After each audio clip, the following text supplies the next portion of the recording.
Today's podcast is brought to you by Funny Bone Broth, now available at Eataly and McEwen's in the TD Center.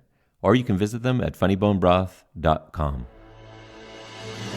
In a world where it seems totally normal to listen to a podcast about the Toronto Argonauts, it's the X's and Argos podcast. Welcome to the X's and Argos podcast. Ben Grant, along with JB. We've got a lot of things to talk about in what was a pretty eventful week for the Argos, especially given that, really nothing structurally is going on right now. So we're going to talk today about the offensive line. Mike Hogan wrote another outstanding article profiling the offensive line for this season, and he sat down with Coach McAdoo and got some terrific quotes about all of the guys, and it gives us a little bit more clarity in terms of what Coach is thinking. But we're also going to talk about a tweet from Argos D lineman Fabion Foote, who calls out his university program that he came from in McMaster with regards to systemic racism. We'll talk a little bit about that, and we'll get into the ultimatum made by Argos receiver DaVaris Daniels, directly saying to the commissioner, "I'll give you until July 3rd. So that's all coming up on today's episode. Plus, we've got a great interview with the man that I think is the biggest signing of the offseason for the Argos, and that's offensive lineman Philip Blake. All that coming up today. Lots of stuff to get to. So, JB, let's get to it. Why don't we start off with the DaVaris Daniels ultimatum? So he says to Commissioner Ambrosi, "I'll give you until July 3rd. Thoughts?" Yeah, I think initially my first thought was, or what? I think a lot of people, and maybe even the CFL head office, thought, or what? But I think the more I thought about it, the more I think that I really think that what it's a call for, and why other players sort of jumped on and supported it, is I think there's a real feeling within the league that the ownership and the commissioner's office are not engaging the Players Association in a plan. But maybe they just simply want the commissioner to give a date and say, this is the date that we will decide by. I think that's it. I don't think players are saying, hey, let's start our season now. The league has basically said, we're not doing anything until September at the earliest. But what players want is to be included in what the plan is, what they're thinking. So it's not saying, let's get things started today. It's tell us that you've got a plan, show us what it is. September 1st, we're going to do this, even if it's written in pencil. And some of these things can change. They're saying, we want to know what this plan is. Tell us that there's a plan. Tell us that you're not just going to cancel and are just not telling us, we're going to wait all summer. Because they've got, these are lives we're talking about. These are players that need a source of income that they just don't have now. Well, I think that's the important point here. I mean, one of the reasons why, I think people forget is how much money CFL players make. I mean, these are not NFL players with $20 million bonuses. These are people who need these jobs to pay rent, pay mortgage. And they're looking for, and a lot of these athletes actually have other employment in the off season, and they're, looking for other options right now, regardless of what it is. And they can't really go into another job or another occupation at the moment saying, well, I may have to leave you in a week or two, or I don't know how long this is for. Certainly that doesn't help the situation. And I think, highlighting this whole problem, former Argos running back James Wilder Jr. just this week announced his retirement. 28-year-old running back who is arguably still in his prime as a player, and just signed a contract with Montreal, and he's stepped away. He said, you know what, I don't like all this uncertainty. I'm going to something guaranteed. And he's gone back to Florida, where he's going to run a fitness center and coach high school football. And for him, that was concrete. He knew what that was. That's guaranteed income, as opposed to this plan that may or may not be happening up here. I think it is fair to ask of the commissioner's office, because I think one of the frustrating things is, the reality is that September, best case scenario, September is going to be what it is right now. So there really isn't any waiting for something magical to happen in September. Like, absolute best case scenario, we continue as we are right now. So decisions can be made. I mean, I guess in essence, if you can't play now, you're not going to be able to play in September. But I think they just want to hear what the plan is, even if it doesn't end up coming through. Even if they come out and say, this is a very rough outline, we'd love for this to happen, because every other league has come up with something like that. Every other league has sort of said, this is what we're going to try and do. And the CFL has basically said, we'll talk to you again in the fall. Right. And I mean, I'm not sure how contracts and everything else lead into that, right? I mean, I don't know whether the CFL is purposely staying quiet because they're looking to get out of these contracts. I don't know how. That may be a factor here, where the reason the CFL has not given a plan is because that can be used against them, as opposed to them just canceling in September. And I don't know how the guarantees work in terms of players. If there isn't a season, does that mean nobody gets paid? Yeah, so like my guess is that this desire comes from that. I think that there's a feeling that the league is going to like stretch this out. And then if they cancel in September and then cancel everybody's checks, then everybody's kind of left high and dry. I think that that's a different argument. If the players are going to be paid, then I think that's just sort of a frustration. If they're not going to be paid, I think that they have every right to know that they're not going to be paid now. They have to communicate better, because there is such a gap right now between the league and the players, and the gap is growing. And there's a trust issue between them, and and we're talking about families and money and jobs, and it's serious. And so Daniels is right in my view for saying, like, hey, you've got to let us know by here, or we're not your employees anymore at that point. We're going to go find other work. Exactly. I mean, I think it's like, if you don't have rent, you tend to tell your landlord the day before the rent was due, not 3 weeks before. You kind of hope for 3 weeks that something magical is going to appear, and then you'll have rent. And I think that's how the players feel. They feel like the league is waiting for something magical, which there's no logical reason to wait for. And then the day before rent is due, they're going to say, and then the player's going to be left out in the cold. I think that's a very fair argument to make, because there's certainly no logical reason that the league cannot make a decision now, like the CIS did, and wait till September for something magical, because certainly nothing magical is going to occur between now and the end of August. Let's move on to what Fabion Foote said. McMaster Athletics tweeted out a video where they had a number of their athletes talking about how the change needs to happen. And we've seen a lot of programs, a lot of leagues, a lot of organizations put out similar videos basically saying that now's the time for change, and change needs to happen when this is with regards to racism and systemic racism. And Fabion Foote responded to this tweet basically laughing at the line, "We still have work to do." And he calls them out and says, start by firing Mark Alfano, who is the associate director of athletics at McMaster. And he goes on in this long thread to talk about the systemic racism that he experienced at McMaster. And he talks about he and other Black student athletes having set meetings with Mark and being brushed off.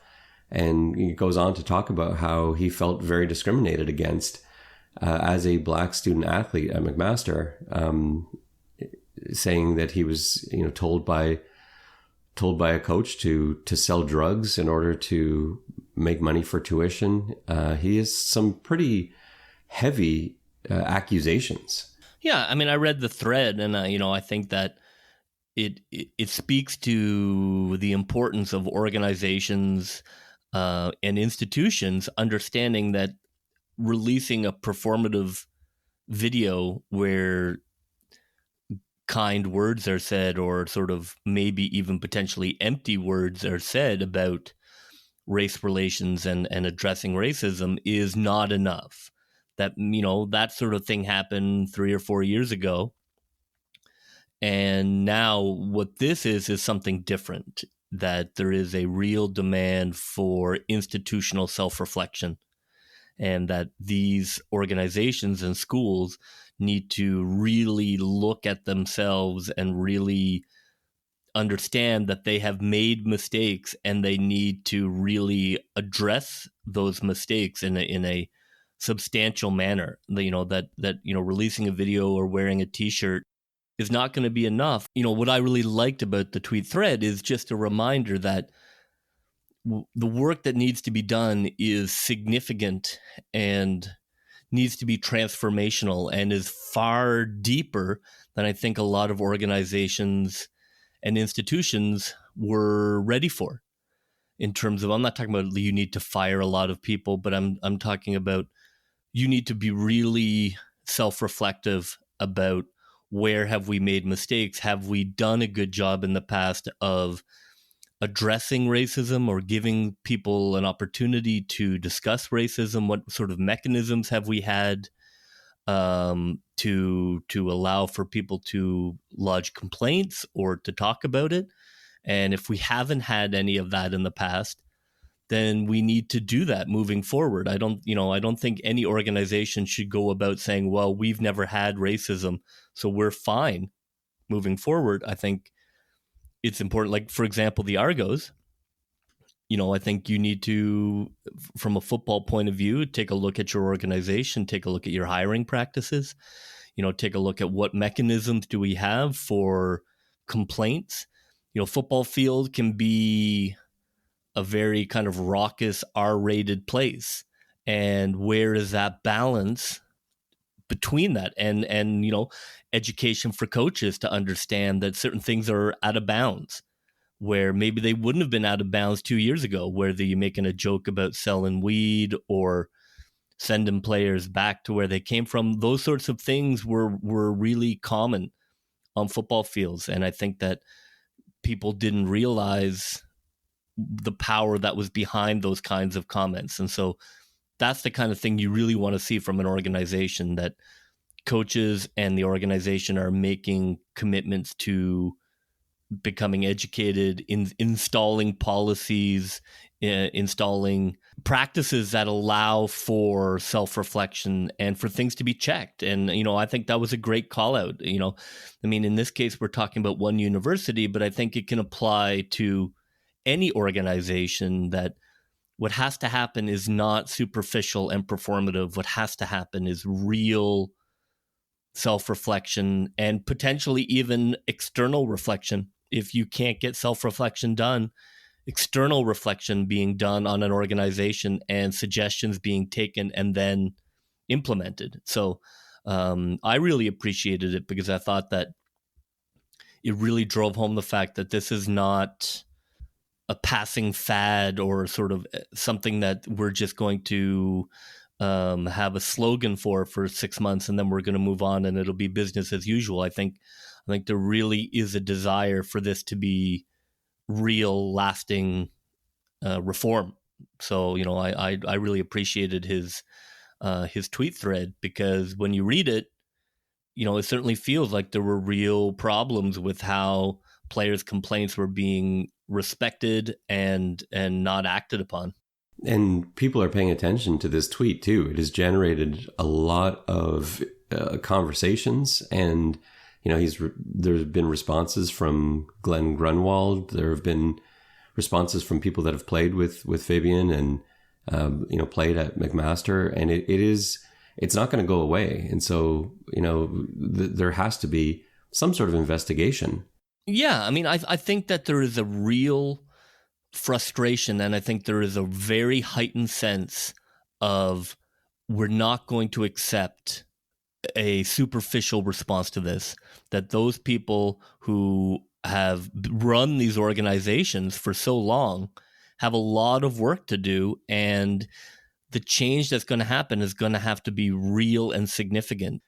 From my perspective, what I feel when I look at different organizations, what you want to see is not people being fired. What you want to see is this organization believes that this was a long-standing issue that was not addressed properly and needs to be moving forward. And if they don't think that, then they're wrong. They're just simply being deluded if they feel that their organization does not have issues, because any organization would. Let's move on to the article that Mike Hogan wrote this week. And you can find this article at argonauts.ca. As always, anything Hoagie writes is worth reading as an Argos fan. And this one is got some gold in it too. He had a chance to talk to Coach McAdoo, the offensive line coach. And Coach Mac gave a quote on every single player under contract right now on the offensive line for the Argonauts. Now, the one question he didn't really answer, and I don't blame him. This is, it's not something that needs to necessarily be public knowledge right now. But he doesn't say outright, this is my center. And I think a lot of Argos fans were hoping that he might say something like that. But there is a lot of stuff that we can kind of infer based on some of the quotes that he had. So we look at the center position to start with. He basically acknowledges that, much like what I said a few months ago, that Philip Blake is probably the most gifted center on the team, but that he's probably not going to play there because he is almost without question the best guard on the team. And so it sounds to me from these quotes that Coach Mac is going to have Philip Blake starting at guard, probably left guard, regardless of anything else, because he doesn't want to sacrifice there. And he's got some guys that he thinks can at least be good enough at center. And he's not willing to have that trade-off where he has Blake playing center and then maybe some question marks at guard. He wants a definite star at guard, and Blake is one of the best guards in the league, and so he's not gonna risk that. So I think that one of the things that came out is Philip Blake is definitely going to be a starter at guard. That doesn't shock most of us. And the center position is really between Ty Allen and Eric Starchella. Yeah, I agree. I think he clearly feels, as I think a lot of football people feel, that you can figure out center if you have your guard. If your guard situation is solid, then everything else is great. And so building out from the guards is clearly his focus, I think. And I think that's good. I think, that's a big issue. You gotta be able to control that internal pressure, because it doesn't matter what kind of quick hit offense you have. If you've got internal pressure, you don't, it's like having a 15-foot hole in your boat. It doesn't really matter what kind of engine you have. You're not going very far. So I like that. I like that he clearly is an excellent O-line coach and is a terrific addition. I thought it was interesting that he talked about wanting to have like a 6'8" guy at Simba at guard. Yeah, he also talked about Giffen being potentially a guard who's also 6'8", and that I can't get behind that at all. Just because I know. He said it really casually. I know. Like that is definitely you can't not have 6'8" guards. Your quarterback isn't going to be able to see anything. Like the reason that your guards and your center usually aren't 6'8", because he even talked about anyone that plays guard needs to also learn to play center. Man, you can't have a 6'8" center. You can't have 6'8" guards because your quarterback's going to strangle you. It is really tough when you're back there, unless your quarterback is 6'8". And our quarterbacks are not 6'8". You can't do that. You can't block the vision of your quarterback by having a 6'8" guard or 6'8" center. As a tackle, it's perfectly fine because again, in passing situations, they're not blocking your view. But the guards in the center certainly are. Right. Looking at this roster, it certainly looks like they have a lot of tackles and not a lot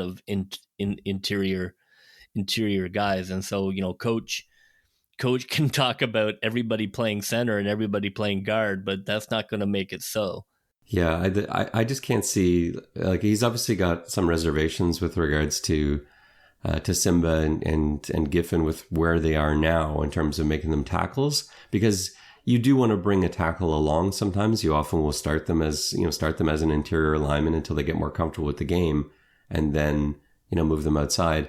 But, I just can't see that as being an appropriate path. They have a lot of lottery tickets. And so if one or two of these can, they drafted a couple this year, if one or two of these guys, if Richards can really be a thing, which, hopefully he can, and one or two of their 4 or 5 lottery tickets click, I think that the potential is there for a pretty decent offensive line. I mean, they've added a couple of guys.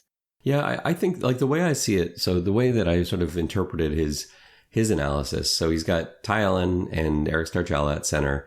Ty Allen, we know, can play center at a high level. He's a really good football player, and he's another guy that might be a better guard than a center, but I think he's probably at this moment in time the second best center on the team, or the best center on the team that's not named Philip Blake.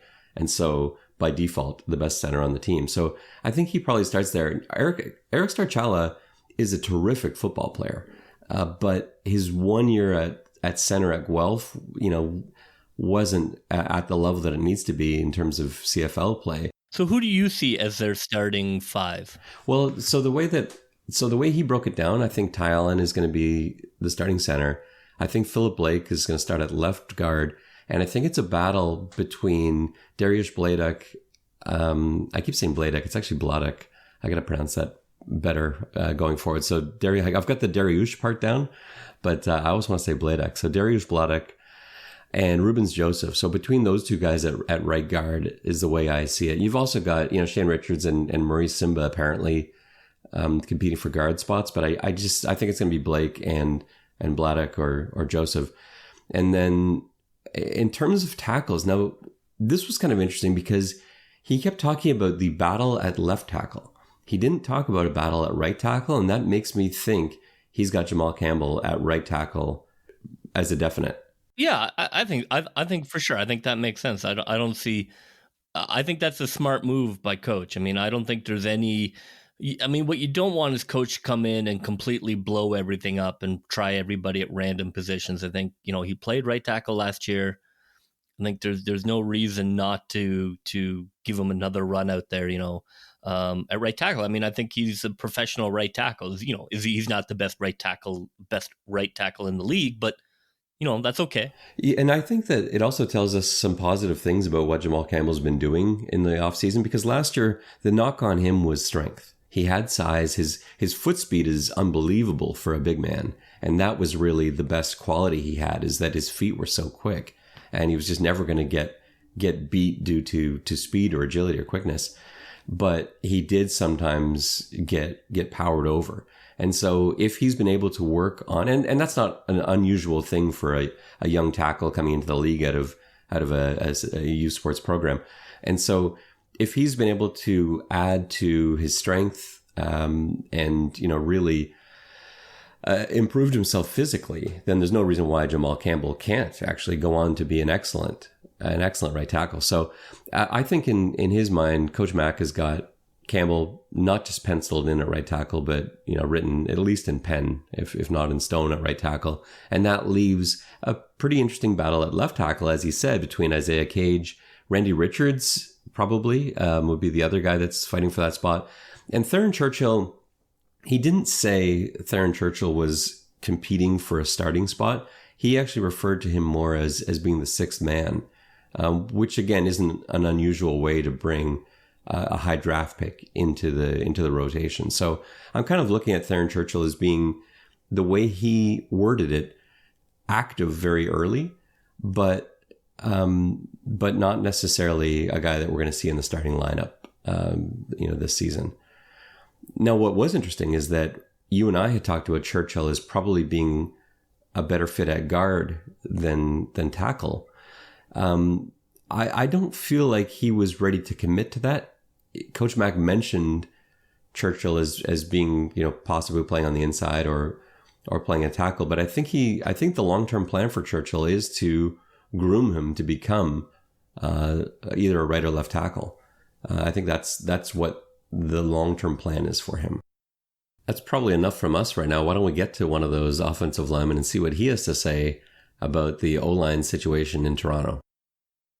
I'm joined now by the man that I called the most important free agent acquisition the Argos made during this very busy offseason, interior offensive lineman, Philip Blake. Thanks so much for joining me to talk some football today, Philip.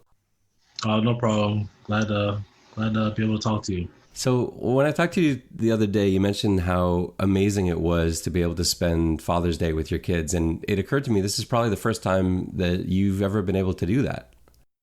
Yeah, every time I had an opportunity, when it's been Father's Day, I've either been in training camp or, just not when I had no kids. So it was good. I got spoiled rotten just because of that. So, I can't complain about it. That's awesome.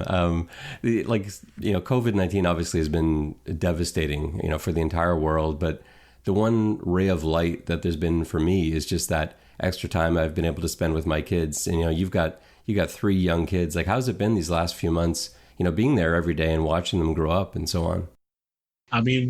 When the season ended last year, I kind of expected how long I was going to be with my kids. But the extended period, it's been great. I can't complain about it. I'm always talking about being with my kids, the reason why I'm in Canada playing football. Got to make it worth it. I'm away from my kids, so if I'm up here, I've got to make my time worthwhile. Yeah, no, exactly.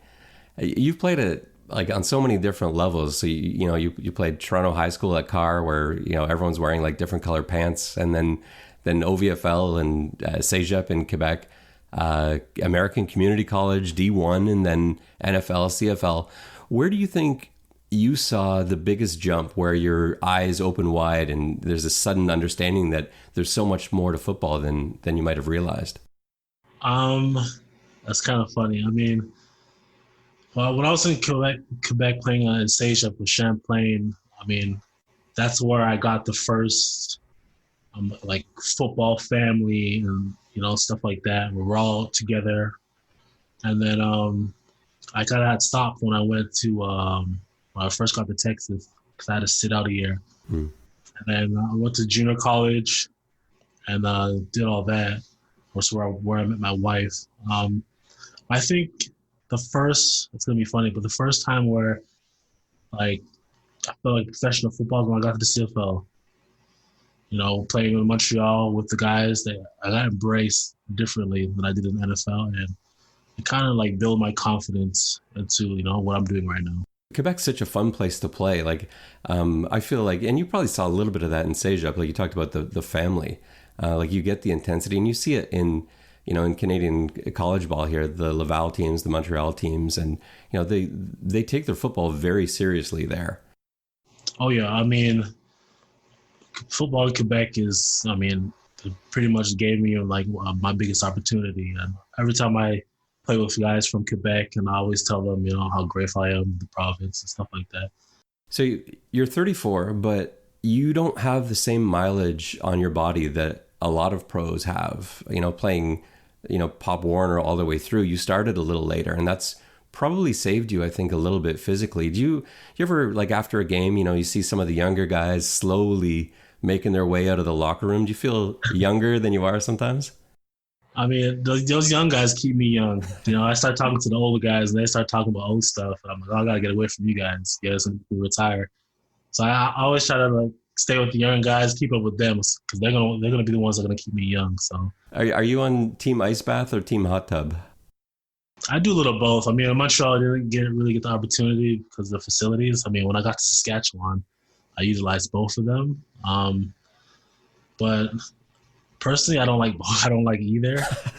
Okay. No one likes the ice bath, but you feel brand new right after it. Yeah, you do. But if I have a chance, opportunity to skip it, I'll probably skip it. All right.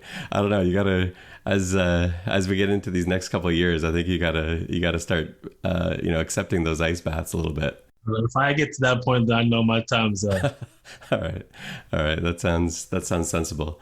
So, watching some film of not only yourself but all of the new and returning O linemen, the way I see it is there's no doubt in my mind actually that you're the best center on the team from all the film that I have access to. But the problem is I also think you're the best guard on the football team. So that causes some problems. If you were Coach Mack, what do you do with Philip Blake? What are you thinking? I mean, I told Coach Mack, put me wherever he feels comfortable, and where I can help. I can, like I said, I play in all positions, and I like to work with the guys next to me and, use my experience to kind of build them up. As long as we're working together on the same page, doing the same thing, I don't think it matters where I play. You don't have a preference between guard and center? I have no preference. I play tackle, guard, center. If I'm going to play tackle, they're going to pay me more. But yeah, that doesn't really matter. I personally like you better at guard, but it's such an important thing to have a good center on the team. And I don't know where the other guys are at. And so for me, when I was looking at making, the first depth chart of the year, like a couple months ago, I was really torn as to whether or not I should sacrifice having you as an absolutely solid guard and, try someone new at center or have someone I know that can do it for sure in you at center and, someone that I'm not as sure about at guard. Do you know how far some of the other guys are along at center? I don't. I haven't worked with them. Only person I've worked with is Obladic. Mm-hmm. But to me, when I played center at Baylor, all I had to do was snap the ball, and I was working with both of my guards. So I think just communicating, if the center's in there and he can communicate the right calls, I am confident enough to work with him to whatever he's lacking, not really show up. When I first got there and they asked me what position I want to play, I'm like, center really not really a big deal to me. It's who's working beside him because the center's not really covered as much. It's him just directing where we're going to go. But as a guard, as both guards, you're going to help and see the same thing. So like I said, everyone's on the same page. It doesn't matter what position.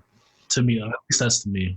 Do you like making protection calls, or you prefer a quarterback doing that? Because I feel like you've done it both ways. That was the biggest learning curve for me. In the NFL, because before that I never did it, and I got the NFL, and they're like, "Oh, you got to do this, this, and that." So that was my biggest learning curve. I'm more confident doing it now, but even when I'm playing guard, I'm still making the calls with the center, just to repeat it so we're on the same page and echoing it to the tackle. So it's just all communication for me. So if I gave you a choice of three, would you rather take on a big ugly nose tackle in a zero, or pick up a blitzing Mac, or get an out call and pick up a contain? I like doing all. I played against. you better like all three, I guess. But which would you choose? I guess working against a big guy is less work because I don't have to really move as much. But kicking out to an out call and knocking out the end, and I like doing stuff like that. Especially if he doesn't see you coming. Yeah, I like catching guys by surprise. They don't see me coming, I'll rewind back and hit them and knock them down. So I think the average CFL fan probably doesn't realize how mentally demanding offensive line play is. Let's see if we can maybe help them out a little bit and kind of go through the process of some prep. Not talking specifically about what you might do with any specific team. Forget about install and self-assessment. But if you're watching film as an O-line group of an upcoming opponent, what are you looking for when you're breaking down film? For me, I'm obviously looking at the guy who I'm playing against, looking at his tendencies and stuff like that. And the linebackers are downhill or they're flat-footed, they scrape and stuff like that. But just the defensive linemen I'm really focused on, because we move them back to the guys on the next levels. They got to read and react, and they can't really do anything with a guy in their face, and we're driving the down linemen towards them. So, just finding ways to take control of the defensive line. You keeping track of the moves that they like and techniques they use? Yeah, I always see what their best move is, their go-to move. I mean, it's usually one or two moves. So, I mean, I kind of focus, kind of see what I'm going to do when they do that. So, I mean, it's not that much of a big of a deal. At least to me, it is. It isn't. So we fast forward to game day. So let's say it's it's 1st and 10. We got 5 wide, single back, pass called. Let's say it's a 5-step drop. All right. So we break the huddle. You're jogging to the line of scrimmage, getting lined up. What's the first thing you're looking for when you're getting into your stance? I'm just looking to see where the linebacker is and where I'm going to have my help, and if I can cheat my help. Like if I have like a one technique and I'm sliding to that play side linebacker, the called linebacker, I know I can, like I said, I can cheat and like hold him a little bit and knock him down before I go out there to protect the defensive end. I mean, every play has a thing where I can like kind of like cheat it. Oh, cheat's like a terrible word, but it's like I always like to play like a game within a game. So I'm always playing, like making it fun for me. Because if I go there just sliding and doing all this stuff, it's going to get boring to me. So, I'm always trying to make it kind of exciting. So what kind of communication goes on? You say, so let's say, it's pretty standard looking front. They're in an over front with like a 1 tech and a 5 tech to the boundary, and a 3 and a 5 to the field. But let's say quarterback's just about to get into his cadence. The Mac starts creeping up into his A gap. What kind of communication's going on now on the line? I mean, it's like I don't have like perfect communication. It's like, hey, watch it. It's like I don't talk football talk. I talk like route, just make it comfortable. Because if I start saying code words, at least to me it is. So I start saying code words, guys start thinking. So I'd be like, hey, watch him, or like stuff like that. Like I'd say in a normal conversation. That's such an O-lineman thing. Like I know, like my O-line coach that I coach with, he's in favor of just telling the defense what the play is. He doesn't even care about, whether or not the communication. He's like, just tell them what it is. That's fine. We're going to go out and get him anyway. That's exactly how I feel. I mean, they know who we're going to. Just stop it. That's why I tell them, hey, stop it. So there's nothing that bothers me more in football than when a DB celebrates a wide receiver dropping a pass when they're wide open. But the one thing that's close is when a running back celebrates a touchdown like he's the only one that did anything on the play. So of all the running backs you've played with, who was the very best at letting the line know how important you are? I love running backs. Terrell Sutton is my favorite running back that I play with. I mean, I had a front row seat to some of the like games that we played, and he was doing some amazing things. William Powell last year was just seeing him shift around. I mean, like I say, I always get front row seats to these running backs, and they're my favorite position on the field. Yeah, but you're doing a lot of his job, right? That's the O-line has got to do. If the O-line's not there, you can be the best running back in the world. And it's not. I know what I signed up for, so I mean. So that comes with the territory. You know, you're not getting the glory. Exactly. I'm a quiet guy, so I don't need too much shine, anyways. So no expectation of quarterbacks taking you guys out for a fancy dinner and running backs buying you a nice watch at Christmas. Oh, not at all. Last year, I don't know if you got to see too much Argos film, but the Argos threw a number of times to eligible linemen, and Jamal Campbell, your new teammate, caught a touchdown pass, which was pretty epic. You ever had a pass come your way? Just in practice. I mean, I always think I'm a wide receiver in practice, so I'll catch my touchdowns in practice because I know if it's in the game, I'll be scared to drop it. You don't want to try it? You don't have that fire to say, you know what, let's give this a go. I think I can do this. I'm gonna say it. I want to say with the most confidence in the world, but I know I'm gonna be scared. So you're not gonna knock on Coach Dinwiddie's door and ask to put you in tackle eligible? Well, if he wants to give me a handoff, I'll take a handoff. What about some fullback? Fullback, I'll do fullback too. That I would like to see. So a few weeks ago, I had Juwan Breskison on, and he was drawing up an all Argos basketball team. All right, so he had himself, Brissett, DaVaris, and Nate, but he couldn't come up with a big man. So representing the offensive line, who would you nominate from this line to be the center on Breskison's team? I'll nominate myself. You put yourself in there? You play basketball growing up?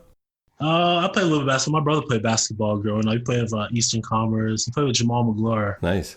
That's big time basketball. Yeah, that was my first sport I tried to play. It didn't work out too good, so. But now I'm a little bit better, so I'll pick myself. Is that what you like? Because I know you didn't start into football until later in high school. I played OVFL. I think I was 13. I think the team was called Northbrook Bandits. And then I stopped playing for a little bit, and then I played for Tobico Eagles. The crazy thing is, I played with Vince Magri. Oh yeah, I played with him on the team. I think it was an OVFL Tobico Eagles. I played with him, so we were teammates. And now he's working with the Argos. Yeah, he's pretty big time right now. That's awesome. I started playing in Toronto. I might end my career playing in Toronto. So yeah, I hope so. Well, hopefully we get some answers soon about this season, and we can talk about games instead of hypothetical basketball teams and and what the process is like. But I can't wait. Like what's it like in your position, because you don't know, you don't have that information. How's this been? I mean, it's basically a waiting game. Look at your phone every morning when you wake up, see if you got any emails, jump on Twitter, see if you see any updates. That's pretty much, in terms of what's going on in the CFL, that's how I keep track of it. And we're getting to a point here where I think a call has got to be made soon. Like we just had James Wilder Jr. decide he's gonna stay down in Florida and retire, at least for now. And I know your new teammate DaVaris Daniels has said he needs an answer soon. I think he kind of made an ultimatum of July 3rd. It's stressful. Oh, it is stressful. Guys are putting things on hold because you don't want to go and tell the employer, hey, can you hire me for this job, but I'm going to leave here and who knows when. So have you thought at all about the kind of format you'd like to see, or you just want to play football? It doesn't really matter. I just go there and play football. I'm not getting any younger, so I'm trying to maximize the years I have left. Oh, well, it sounds good. And I think you got, at least a few good years left. Your film just hasn't slipped off any. If anything, I think you're getting better as you get more and more comfortable. So you just keep, open yourself up to those ice baths, I'm telling you, and see if we can add a couple more years to the end of your career here too. Oh yeah, as long as they want me, I'll be out here to play. All right, well, thank you so much for joining me. I really appreciate you taking the time to talk to me today. All right, no problem. Thank you for having me. That was Philip Blake, interior offensive lineman for the Toronto Argonauts. That's going to do it for us today on the X's and Argos podcast.